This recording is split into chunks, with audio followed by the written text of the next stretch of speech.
네, 안녕하세요. 공동체 심리연구소 마음친구 권유셉입니다. 네, 여전히 감정학교는 진행하지 못하고 있는데요. 그래도 강좌는 진행을 해놔야 나중에 정리된 나눔이 조금 잘 이루어질 것 같아서 강좌는 다시 재개해서 동영상 강좌만, 교류 분석 강좌만 진행을 좀 하도록 하겠습니다. 그 대신 이제 예전처럼 이렇게 한 30분씩 길게 안 하고요. 뭐 15분? 좀 짤막짤막하게 계속 진행을 할게요. 만나는 모임을 갖지 않는 동안은, 동영상만 올리는 동안은 좀 길지 않게 조금씩 진행을 하도록 하겠습니다.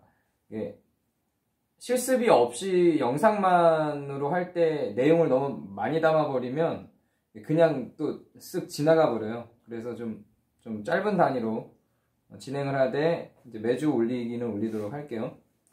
자, 이제 다시 감정과 욕구와 관련한 그 구조에 대해서 이야기를 할 건데, 오늘은 1차 감정과 2차 감정이라는 개념을 좀 배우도록 할 겁니다. 그리고 그 감정들이 어떻게 욕구하고 연결돼서 나타나는지도 좀 보게 될 거고요.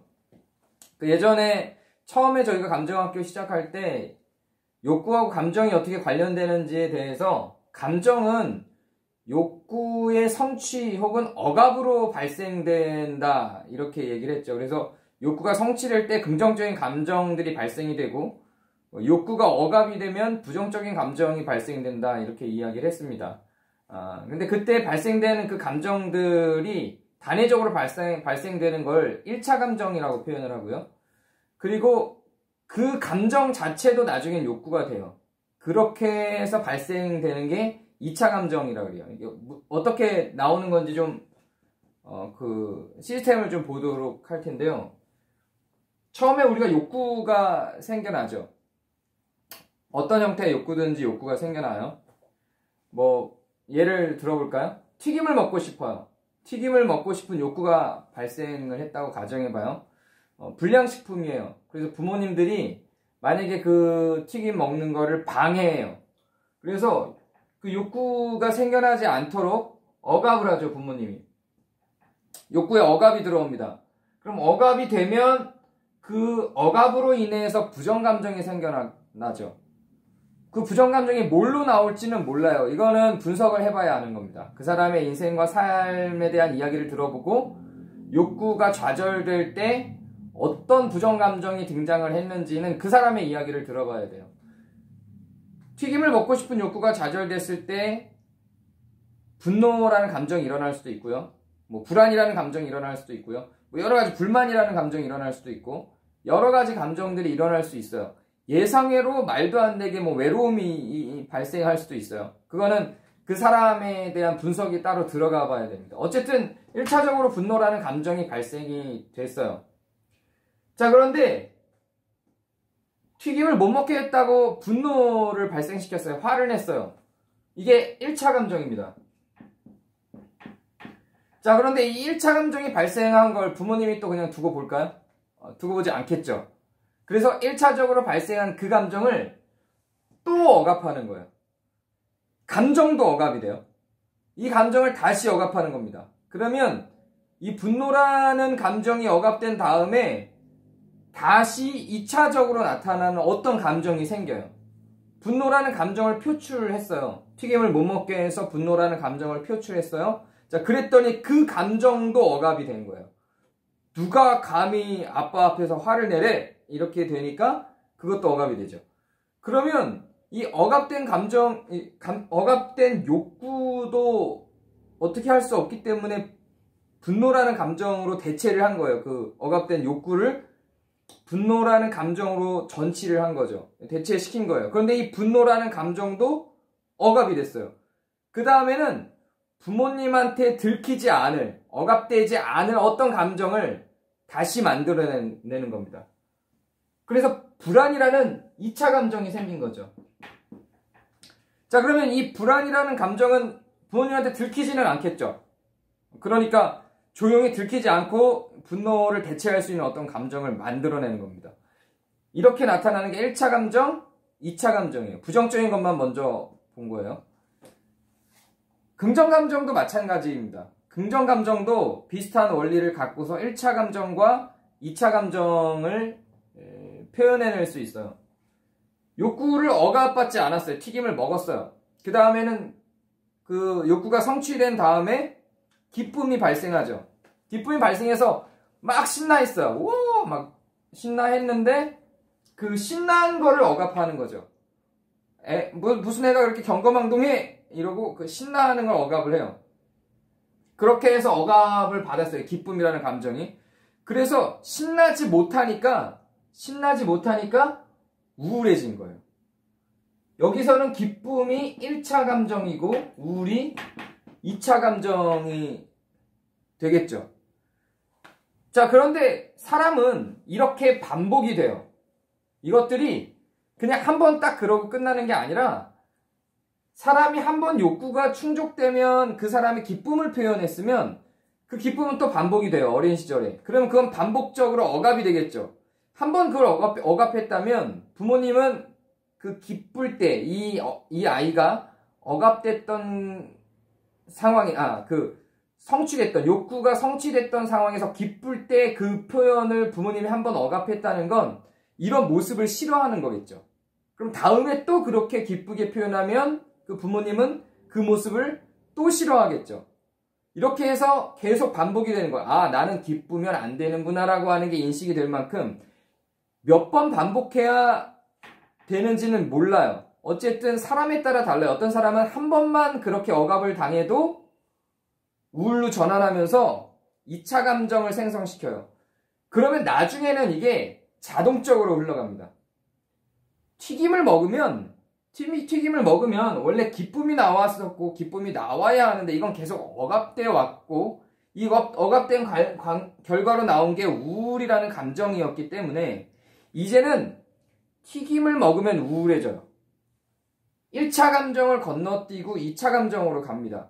튀김은 맛있어서 먹긴 먹어요. 근데 튀김을 먹으면 우울해져요. 이게 극단적인 상황일 것처럼 보일지 모르겠는데 실제로 굉장히 많은 경우에 일어날 수 있는 상황이고 실제로 많은 내담자들 가운데서 발생시키는 겁니다. 분석해서 들어가면 이런 일들이 굉장히 많아요. 지금 제가 음식으로만 표현했지만 다른 여러 가지 상황들 속에 있겠죠. 그래서 억압된 기쁨이라는 1차 감정이 있어야 될 자리에 우울이라고 하는 부정적인 2차 감정이 들어가요. 그래서 나는 튀김을 먹으면 우울해요. 이렇게 이야기를 하죠. 그 이면에는 억압된 스토리들이 있는 거죠. 그래서 그걸 분석해서 들어가서 이 1차 감정, 억압된 1차 감정이 미해결된 감정으로 남아있는 걸 확인시켜요. 이 기쁨이라는 감정은 미해결된 거예요. 튀김을 먹었을 때 그 모양이 싫어서, 기뻐하는 모양이 싫어서 그걸 억압했다는 건 부모님이 다른 욕구를 성취했을 때 또 그런 기쁨으로 표현을 하면 그것도 억압을 했겠죠. 그래서 이 아이가 본연에 갖고 있었던 1차 감정인 욕구를 성취했을 때 드러내던 1차 감정인 기쁨은 주로 억압이 돼요. 그리고 어떤 경우에는 우울로, 또 어떤 경우에는 불안으로 감정을 대체해내게 되는 거예요. 그럼 그 사람은 드러나는 거는 주로 2차 감정이죠. 그래서 2차 감정만 갖고 있는 것 같은데 그 안에는 사실은 기쁨이라고 하는 1차 감정이 숨겨져 있는 거죠. 이게 시스템으로 그 사람한테 구축이 되는 거예요. 마찬가지로 분노도 그래요. 분노를 잘 일으키던 사람이었는데 이게 억압이 되다 보니까 불안으로 가는 거죠. 이 사람은 화낼 줄 모르는 사람인 거예요. 나는 화내지 않아. 다들 인격자라고 인정을 해요. 저 사람은 화내지 않아. 나도 화내지 않아요. 그런데 매우 소극적이고 매우 불안해요. 그리고 매우 공포스러워요. 그래서 그 공포의 원인과 불안의 원인을 잘 탐색해 들어가 봤더니 억압된 분노가 있고 그 억압된 분노를 잘 탐색해 들어가 봤더니 튀김을 못 먹게 했던 거죠. 이건 여기서 튀김이라고 하는 거는 그 하나의 욕구 억압에 대한 예인 거를 인지를 해주시기 바래요.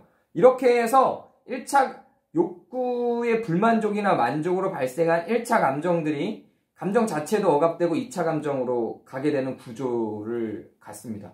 1차 감정을 완전히 잊고 살아가는 경우들도 있는데 이게 계속 기쁨 혹은 분노가 계속 억압이 돼 오잖아요. 그럼 나중에는 이 기쁨이라는 감정과 분노라는 감정이 억압이 된 채로 계속 가다가 성인이 돼서 이제 내가 나 스스로를 찾아야 될 나이가 됐을 때, 어떤 경우에는, 어떤 사람의 경우는 20대 때, 또 어떤 사람의 경우는 40대 때 끊임없이 그 감정으로 회귀하는 거예요. 왜냐하면 억압이 됐던 감정도 억압이 됐던 욕구처럼 다시 회귀하고 싶은 열망이 생기거든요. 자, 여기서 잠깐 과거의 욕구 표현할 때를 한번 기억해 보세요. 욕구도 억압이 되면 이게 감정으로, 분노로, 억압된 감정으로, 분노로 표현이 되기도 하지만 다른 욕구로, 2차 욕구로 진전하기도 한다고 했었죠. 혹시 기억이 안 나시면 그냥 지금 다시 한번 익히세요. 욕구도 내가 튀김을 먹고 싶어 하는데 튀김 먹는 게 억압되면 이제 다른 데로 집착을 하게 돼요. 다른 데로 내 욕구가 전치가 돼서 다른 욕구를 갖게 돼요. 그런 것처럼 감정도 마찬가지거든요. 감정도 이게 억압이 돼서 2차로 갖게 된 감정이죠.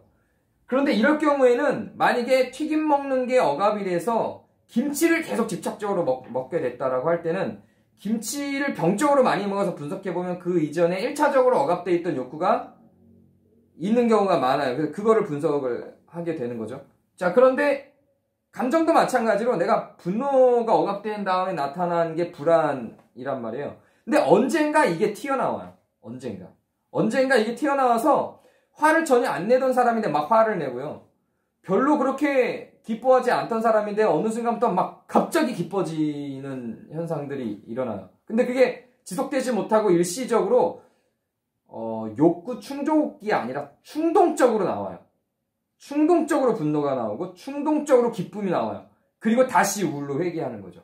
충동적으로 기쁨이 나왔다가 다시 우울로 회귀해요. 근데 이게 충동적으로 나올 때는 억압됐던 것들이 튀어나올 때는 욕구도 마찬가지였죠? 억압된 욕구가 튀어나올 때는 충동적으로 나와요. 충동적으로 나오는 이 충동이라고 하는 건 심리적 요인이죠. 욕구와 충동의 차이를 그래서 구분했었죠. 욕구는 그냥 만족하면 끝나는 거예요. 튀김이 먹고 싶었는데 튀김을 먹었어. 이건 욕구예요. 만족하면 끝나요. 또 더 찾지 않아요. 만족했기 때문에. 그래서 충동은 뭐냐면 계속 억압받다 보면 나중에 튀김을 봤을 때는 막 허겁지겁 튀김을 먹게 되는 거죠. 충동은 늘 과도하게 폭발하게 되거든요.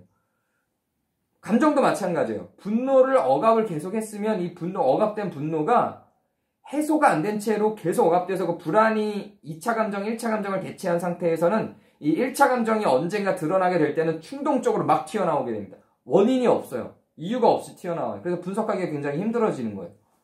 기쁨도 마찬가지로 매우 기뻐하던 사람이 기뻐해야 될 자리에 들 우울을 안고 살아갔었던 사람이라면 그게 충동적으로 어느 순간 다시 나오는데 그럴 때는 갑자기 튀어나와요. 기뻐해야 될 때가 아닌데 막 갑자기 기뻐지는 거죠. 그러다가 갑자기 또 우울로 전환되는 거예요. 얘도 갑자기 분노를 했다가 갑자기 또 불안으로 전환되는 거죠. 1차 감정과 2차 감정 사이에 맥락이 없이 오고 가게 되는 어떤 시점이 존재해요. 그거는 억눌려 있던 감정들, 억눌려 있던 분노라는 감정과 억눌려 있던 기쁨이라는 감정들이 충동적으로 나오는 거기 때문에 맥락이 없어요.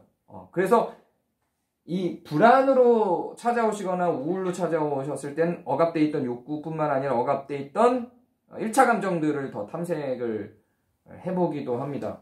1차 감정과 2차 감정이 어떤 개념만 이번 주에 좀 정리를 해봤고요. 다음에는 1차 감정과 2차 감정들이 또 어떤 특별한 정의를 갖고 시스템화가 돼요. 그렇게 시스템화되는 내용으로 다음 주에 다시 한번 좀 더 자세하게 1차 감정과 2차 감정에 대해서 다뤄보도록 하겠습니다. 오늘은 여기까지 하겠습니다. 감사합니다.